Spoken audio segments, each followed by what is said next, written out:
साथ हैं वैदिक संस्कृति के अध्येता डॉक्टर अरुण कुमार जायसवाल जी। नमस्कार। नमस्कार। श्रीमद् भगवत गीता के 7वें अध्याय का 19वां श्लोक। बहूनां जन्मनामन्ते ज्ञानवान् मां प्रपद्यते वासुदेवः सर्वमिति स महात्मा सुदुर्लभः। बहुत जन्मों के अंत के जन्म में तत्व ज्ञान को प्राप्त पुरुष सब कुछ वासुदेव ही है। इस प्रकार मुझको भजता है वह महात्मा अत्यंत दुर्लभ है। एक बात बताएं, किस प्रकार का समाज अभिशप्त है? एक प्रश्न है मेरे मन में, यह जैविक क्षमता क्या होती है? कौन महात्मा दुर्लभ है? पहला, जिसका वह अंतिम जन्म है। दूसरा, अंतिम जन्म में जो ज्ञान के शिखर पर पहुंच गया वह व्यक्ति दुर्लभ है। तीसरा, जो ज्ञान के शिखर पर पहुंचकर यह जान गया कि परमेश्वर के अलावा कुछ भी नहीं है, वह व्यक्ति परम दुर्लभ है। और ऐसा व्यक्ति दुर्लभतम है जिसमें एक साथ सारे गुण हों। बार बार जन्म लेने के बाद स्वयं को निपुण बनाने के लिए संघर्ष करते हुए अंतिम जन्म में सर्वोच्च को प्राप्त करता है। प्रत्येक वस्तु वासुदेव है। भगवान सभी व्यक्तियों, परिस्थितियों और वस्तुओं में है, लेकिन ऐसा भक्त दुर्लभ है। वह स्त्री या पुरुष महात्मा है जो मिलने में कठिन है। पूर्णत्व की बहुत उच्चतर स्थिति है। एवरेस्ट पर चढ़ने वाले बहुत कम लोग हैं, कुछ लोग ही चढ़ पाते हैं। सभी वस्तुओं में अंदर और बाहर भगवान को पाता है, वह अत्यंत दुर्लभ है। 4 प्रकार के भक्तों को परिभाषित करने के बाद भगवान कहते हैं आर्त, अर्थार्थी, जिज्ञासु और ज्ञानी। ये सब अच्छे हैं, उच्च मन वाले हैं, उदार हैं। जो सांसारिक लाभ के लिए भजते हैं वे भी उदार हैं, लेकिन ज्ञानी की बात ही अलग है, क्योंकि ज्ञानी तो मेरा ही स्वरूप है। उसमें नर और नारायण एक हो गए हैं। ज्ञानी नर रूप में दिखते हुए नारायण है। ज्ञानी उच्चतर स्थिति को प्राप्त करता है। यह कहने के बाद भगवान कहते हैं जीवन प्राप्त करने के बाद कितना आध्यात्मिक प्रयास करते हैं, मरते हैं, चले जाते हैं। जीवन के समाप्त होने के बाद सूक्ष्म शरीर में आपकी वृत्तियां बनी रहती है, फिर जन्म होता है, संघर्ष जारी रहता है। इसलिए भगवान इस श्लोक में कहते हैं बहुत से जन्म के बाद स्त्री पुरुष जीवन के अंत में उच्चतर स्थिति के लिए प्रयास करता रहता है। और ज्ञानी को अंतिम स्थिति में ये उपलब्धि प्राप्त होती है। ये उपलब्धि क्या है? सब कुछ भगवान है, जिसे हम विष्णु कहें, ब्रह्मा कहें, आदि शक्ति जगदम्बा कहें, गायत्री कहें, लेकिन ये जान लेना कि उनके अलावा अन्य कुछ भी नहीं है, बहुत बड़ी बात। स्वामी विवेकानंद ने एक बार कहा था, जिस समाज में ऐसे दुर्लभ महात्मा नहीं हुए हैं वह समाज अभिशप्त है, उसकी कोई दिशा नहीं है। धीरे धीरे क्षीण होकर वह लुप्त हो जाएगा। लेकिन कुछ व्यक्ति इस प्रकार के हैं तो वे समाज के पथ प्रदर्शक रहते हैं। तब आप आश्वस्त रह सकते हैं कि समाज में संस्कृति स्थिर और स्थायी रहेगी। इस प्रकार का समाज जानता है कि इसे फिर से नूतन बनाया जा सकता है, क्योंकि उस समाज के समक्ष जीवित उदाहरण होते हैं। समस्त जगत ब्रह्म में है, वासुदेव में है, परिपूर्ण है। जैसे रामकृष्ण परमहंस ने कहा कि नारायण को मैं प्रत्येक वस्तु में देखता हूँ। समुद्र के प्रत्येक लहर में समुद्र है। समुद्र वास्तविक है, लहर स्फुरण है, आते जाते रहते हैं। समुद्र और लहरों के विषय में समुद्र का ज्ञान सर्वोच्च विषय है। हमारे अंदर वह असीम परमात्मा शुद्ध चैतन्य रूप में अरबों खरबों रूप में अभिव्यक्त होता है। मानव रूप में भी वही है। सृष्टि के अबाध ब्रह्मांडीय और भौतिक विकास के अंतर्गत अनेक प्रकार के जीव उत्पन्न हुए। अंत में सर्वोच्च चेतना के मानव रूप में जन्म लिया। फिर भगवान अत्यंत प्रसन्न होते हैं, क्योंकि मानव रूप में भगवान को जानने की जैविक क्षमता है। क्योंकि ब्रह्मांड मानव जाति का उद्गम है। महावलोकन, ब्रह्मावलोकन यह अद्भुत वक्तव्य है। इससे मानव के सर्वोच्च सत्ता का अद्भुत परिचय मिलता है। जो जानकारी है, पहली बात एक जन्म में मुश्किल है सामान्य क्रम में, क्योंकि चित्त बहुत गहरा है और चित्त के संस्कार बहुत गहरे हैं। आज हम छींकते हैं, कल छींक नहीं है। एक संस्कार हमारे व्यक्तित्व को बदल देता है। एक संस्कार आता है, चीज़ें बदल जाती है। दूसरा संस्कार आता है, फिर चीज़ें बदल जाती है। जब परमात्मा की धारणा में स्थिर रहते हैं, ये कब होता है? बहुत जन्म के बाद, जब हम परमेश्वर की धारणा में स्थिर हो गए हैं कि बस भगवान ही भगवान है और कुछ नहीं है, तब ज्ञान होता है। 20 साल पहले किसी की बहुत सहायता की, लेकिन उसने आपकी आलोचना की, तो उस समय मन बहुत परेशान होता था कि देखो मदद करने के बाद ये व्यक्ति मेरी निंदा कर रहा है। उस समय ये नहीं सोचते थे कि संस्कार उदय हुआ या कोई वृत्ति, लेकिन ऐसा होते ही सोचते थे कि ऐसा क्यों। लेकिन अब कोई गाली भी देता है तो मन उतना उद्वेलित नहीं होता है।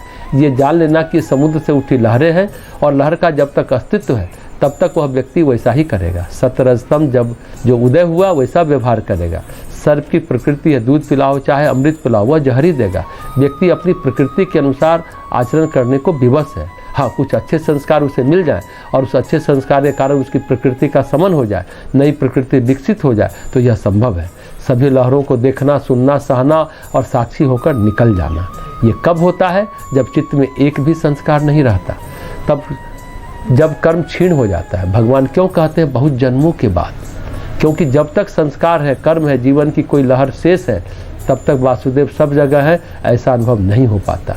संस्कार शून्य मन में, कर्म शून्य चित्त में ये आभास होता है। वासुदेव सर्वमिति, अन्य का ये आभास नहीं होता। ऐसा व्यक्ति जिसकी भगवान में लय लग गई वह शरणापन्न हो जाता है, अन्यथा नहीं हो पाता।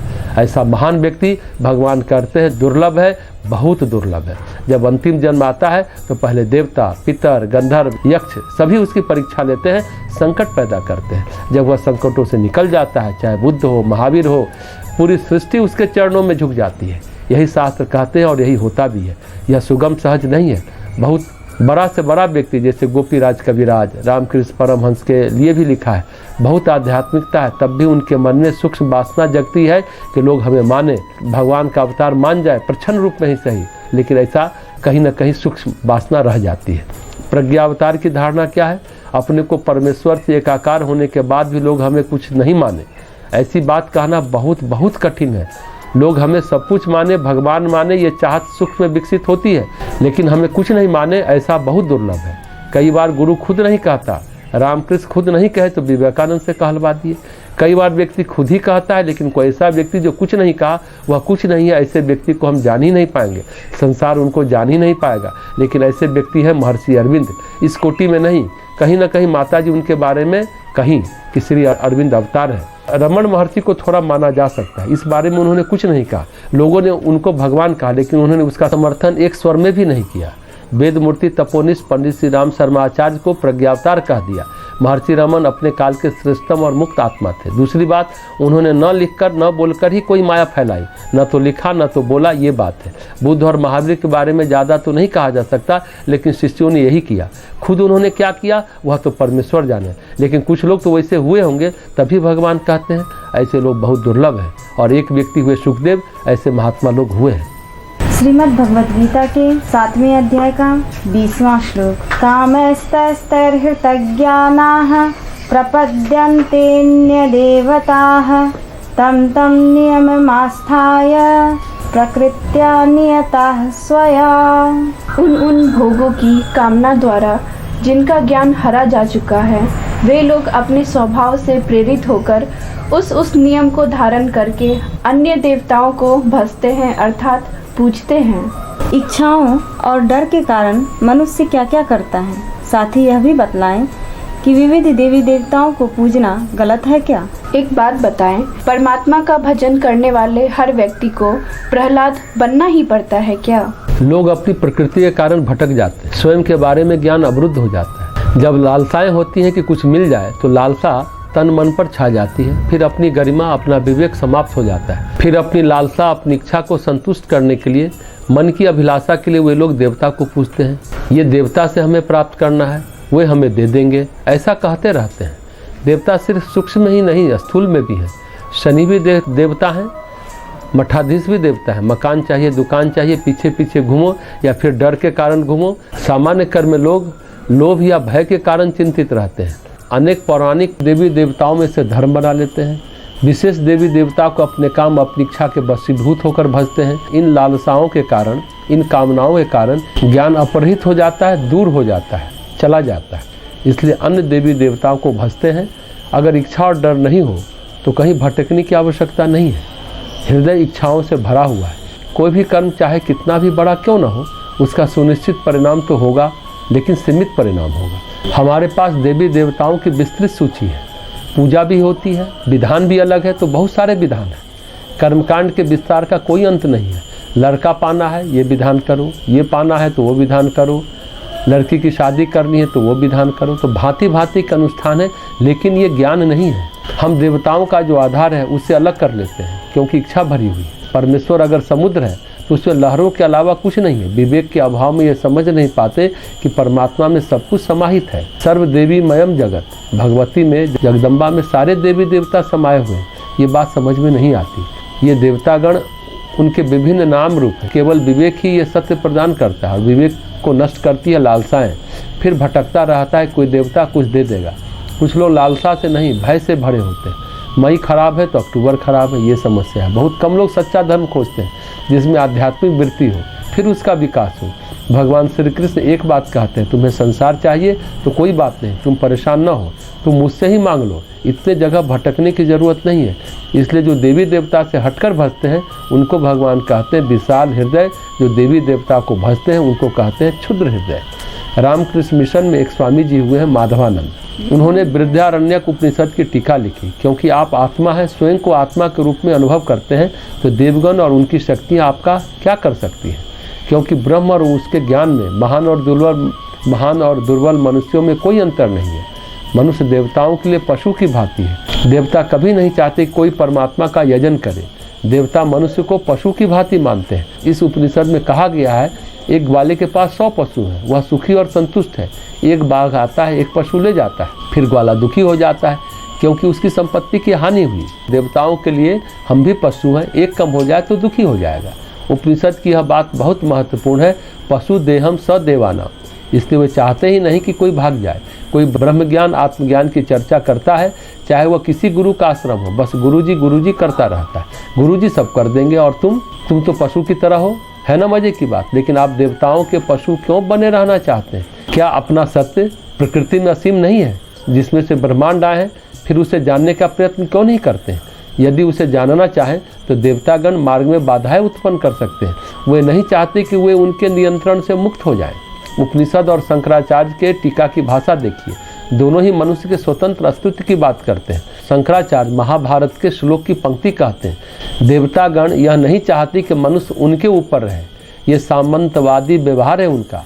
जब मनुष्य अपना चित्त शुद्ध करने का यत्न करता है तो सब तरफ से उस पर आक्रमण होता है, क्योंकि उनके लिए तो एक पशु भाग रहा है। स्वामी विवेकानंद जैसा व्यक्ति देवता नहीं चाहती कि वो ऊपर रहे। जब कोई व्यक्ति तपश्चर्या करता है, परमात्मा का भजन करता है, परमात्मा का यजन करता है, तो हर व्यक्ति को प्रहलाद बनना ही पड़ता है। प्रहलाद की तरह संकट झेलने ही पड़ते हैं। उपनिषद की मजेदार बात है कि एक पशु भागने का यत्न कर रहा है, समस्या देवताओं की है। स्वामी विवेकानंद द्वारा आधुनिक धर्म को एक आश्चर्यजनक रुझान पैदा किया गया। हम सैकड़ों पौराणिक देवी देवताओं पर विश्वास करते हैं, हम पर कोई विशेष कृपा नहीं हुई, केवल बार बार विदेशी आक्रमण हुए। इसलिए विवेकानंद ने कहा, पहले स्वयं पर विश्वास करो, फिर ईश्वर पर विश्वास करो, फिर अन्य मनुष्य पर विश्वास करो, देवताओं पर तो विश्वास ही न करो। ऐसा विवेकानंद बोले। हम हारे क्यों?